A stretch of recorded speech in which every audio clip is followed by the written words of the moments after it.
ತಮಿಳುನಾಡಿನ ಸಿಎಂ ವಿಜಯ್ಗೆ ನಾಳೆ ಅಗ್ನಿ ಪರೀಕ್ಷೆ ಇದೆ. ಈಗ ಆಲ್ರೆಡಿ ತನ್ನ ಮ್ಯಾಜಿಕ್ ನಂಬರ್ ಏನು ಅನ್ನುವಂಥದ್ದನ್ನ ರಾಜ್ಯಪಾಲರಿಗೆ ತೋರಿಸಿದ ಬಳಿಕ ಪ್ರಮಾಣ ವಚನ ಸ್ವೀಕಾರ ಸಮಾರಂಭ ಆಯಿತು ನಿನ್ನೆ. ನಾಳೆ ಫ್ಲೋರ್ ಟೆಸ್ಟ್ ಇದೆ. ವಿಧಾನಸಭೆಯಲ್ಲಿ ಪ್ರೂವ್ ಮಾಡಬೇಕು ತನಗಿರುವಂಥ ಬಹುಮತ ಸಾಬೀತುಪಡಿಸುವಂಥದ್ದೇ ಈಗ ಸಹಜವಾಗಿ ಚಾಲೆಂಜ್ ಇರುವಂಥದ್ದು. ಇದು ಶಾಸಕರ ಪ್ರಮಾಣ, ನಾಳೆ ಫ್ಲೋರ್ ಟೆಸ್ಟ್ ಇದೆ. ಈಗಾಗಲೇ 120 ಶಾಸಕರ ಬಲವನ್ನ ತೋರಿಸಿರುವಂಥದ್ದು ವಿಜಯ್. ಟಿವಿಕೆ 108 ಇತ್ತಲ್ಲ, ವಿಜಯ್ 2 ಕ್ಷೇತ್ರ ಇದ್ದಿದ್ದಂಥ ಹಿನ್ನೆಲೆಯಲ್ಲಿ 1 ಕ್ಷೇತ್ರ ಕಮ್ಮಿ ಆಗುತ್ತೆ, ಒಂದೇ ವೋಟು ಕನ್ಸಿಡರ್ ಆಗೋದು. ತಿರುಚಿ ಪೂರ್ವಕ್ಕೆ ಅವರು ರಾಜೀನಾಮೆ ಕೊಡ್ತಾ ಇದ್ದಾರೆ. ನಾವು ಕಾಂಗ್ರೆಸ್ 5 ಶಾಸಕರು, ಎಡಪಕ್ಷ 4, ಬಿಸಿಕೆ 2, IUML 2 ಇವರೆಲ್ಲರೂ ಕೂಡ ಬೆಂಬಲವನ್ನ ಕೊಟ್ಟಿರುವಂಥ ಹಿನ್ನೆಲೆಯಲ್ಲೇ ರಾಜ್ಯಪಾಲರು ಇವರು ಓಕೆ ಅಂತಂದ್ರು, ಮ್ಯಾಜಿಕ್ ನಂಬರ್ ಇದೆ ಅಂತ. ಸದನದಲ್ಲಿ ಮ್ಯಾಜಿಕ್ ನಂಬರ್ 117 ಆಗುತ್ತೆ. 234 ಸದಸ್ಯ ಬಲ 233 ಆಗುತ್ತೆ. ವಿಜಯ್ 1ಕ್ಕೆ ರಾಜೀನಾಮೆ ಕೊಟ್ರೆ ಸೊ ಅವಾಗ ಮ್ಯಾಜಿಕ್ ನಂಬರ್ 117 ತೋರಿಸಿದ್ರೆ ಸಾಕು, ವಿಜಯ್ ಮುಖ್ಯಮಂತ್ರಿಯಾಗಿ ಕಂಟಿನ್ಯೂ ಆಗ್ತಾರೆ. ಅವರ ಸರ್ಕಾರ 6 ತಿಂಗಳುಗಳ ಕಾಲ ಸೇಫ್ ಆಗಿರುತ್ತೆ, ಯಾವುದೇ ಪ್ರಾಬ್ಲಮ್ ಇಲ್ಲ.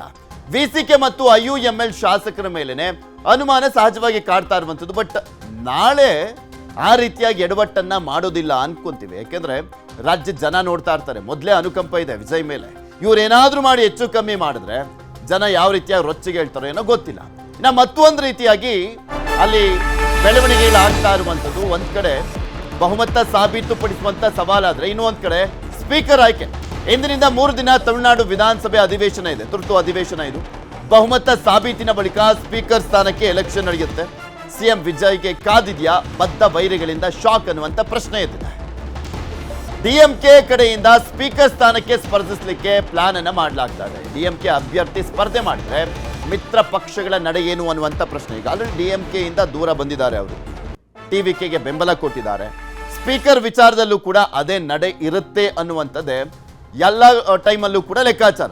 ಆದರೆ ಡಿಎಂಕೆ ಪರವಾಗಿ ಅವ್ರೇನಾದ್ರೂ ನಿಂತ್ಕೊಳ್ತಾರ? ಅವರೆಲ್ಲರೂ ಕೂಡ ಡಿಎಂಕೆ ಪರವಾಗಿ ನಿಂತ್ಕೊಂಡ್ರು ಕೂಡ ಡಿಎಂಕೆ ಅಭ್ಯರ್ಥಿಯನ್ನು ಗೆದ್ಬಿಡೋದಿಲ್ಲ. ಎಡಿಎಂಕೆ ಅವ್ರು ಸಪೋರ್ಟ್ ಮಾಡಿದ್ರೆ ಮಾತ್ರ ಸಾಧ್ಯ ಆಗುತ್ತೆ. ಎಡಿಎಂಕೆ ಅವ್ರು ಎಲ್ಲರೂ ಕೂಡ ಒಟ್ಟಾಗೆ ಇದ್ದಾರಾ? ಇಲ್ಲ, ಅವರಲ್ಲೇ ಬಣ ರಾಜಕೀಯ ಒತ್ಕೊಂಡು ಉರಿತಾ ಇದೆ. ಎಡಪ್ಪಾಡಿ ಪಳನಿಸ್ವಾಮಿಯನ್ನ ನೋಡಿದ್ರೆ ಅರ್ಧಕ್ಕರ್ಧ ಶಾಸಕರಿಗೆ ಆಗೋದಿಲ್ಲ.